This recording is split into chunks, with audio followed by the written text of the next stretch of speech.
खबर गुजरात के जूनागढ़ से है, जहां जूनागढ़ की विसावदर भेसान में विधानसभा चुनाव को लेकर प्रांतीय कार्यालय में प्रांतीय अध्यक्ष की अध्यक्षता में सभी दलों की बैठक हुई।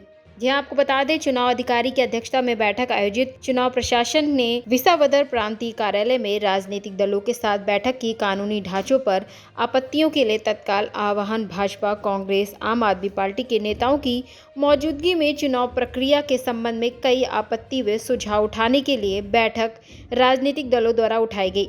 आपत्तियों की सूचना मुख्य निर्वाचन अधिकारी को दी जाएगी। पूर्व विधायक हर्ष रिबाड़िया ने हाईकोर्ट से याचिका वापस ली। आने वाले दिनों में विसावदर विधानसभा चुनाव के लिए उपचुनाव होने की संभावना है। Hello, I am Chirag Girvaniya, ERO Visavadar मत विस्तार।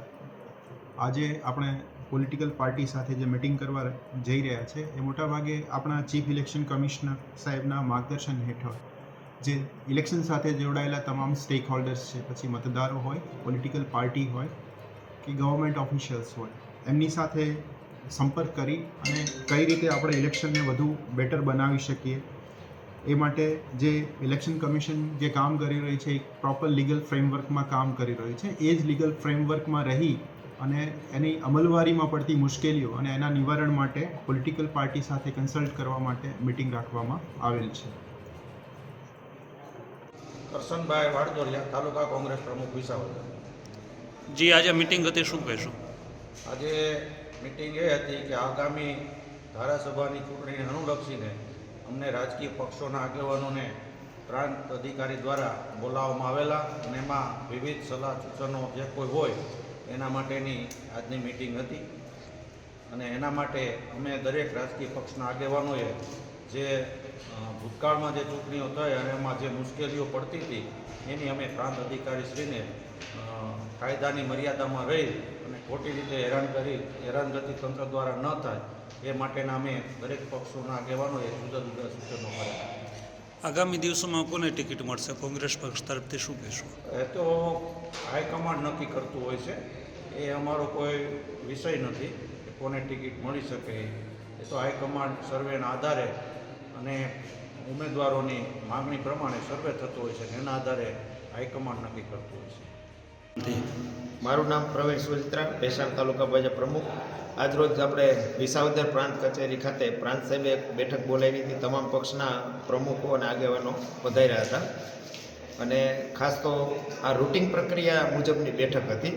માનો કે આપણી આ વિસાવદર વિધાનસભા સીટ ખાલી છે, એના અનુસંધાને આ બેઠક છે એવું સાહેબે ખુલાસો કર્યો કે આ કોઈ બેઠક નથી।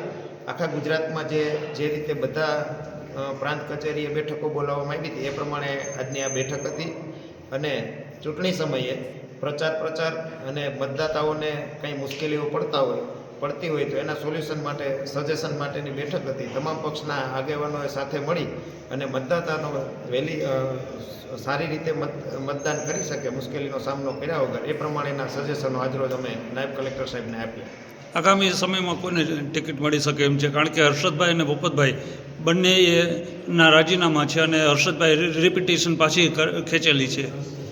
એ બંને મિત્રો જ છે। બીજું કે બંને સગા ભાઈની જેમ સામે એવું કહે છે ગમે તે ભાઈને ટિકિટ મળે અમે એમને જીતાવશું અને બંને એવું જ કહેશે કે અમારો હાઈકમાન્ડ નક્કી કરશે કે જેમને ટિકિટ મળશે પૂરી તાકાતથી અમે ચૂંટણી એમને જીતાવશું। એટલે નામથી હું હરેશભાઈ સાવલિયા, આમ આદમી પાર્ટી જૂનાગઢ જિલ્લા પ્રમુખ।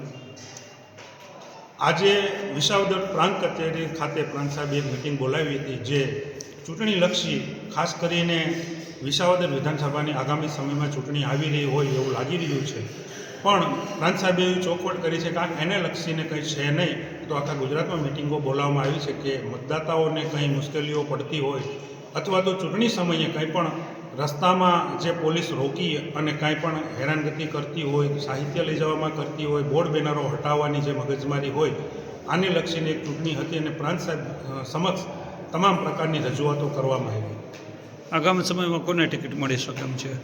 આગામી સમયમાં કોને ટિકિટ મળી શકે એમ છે એ તો હાઈકમાન્ડ જ જાણે, પણ આમ આદમી પાર્ટી વિસાવદર વિધાનસભામાં ચોક્કસ એક ચહેરો ઉતારશે જે કોઈ પણ પ્રકારના વાદ વિવાદ। गुजरात से कसम होती की रिपोर्ट।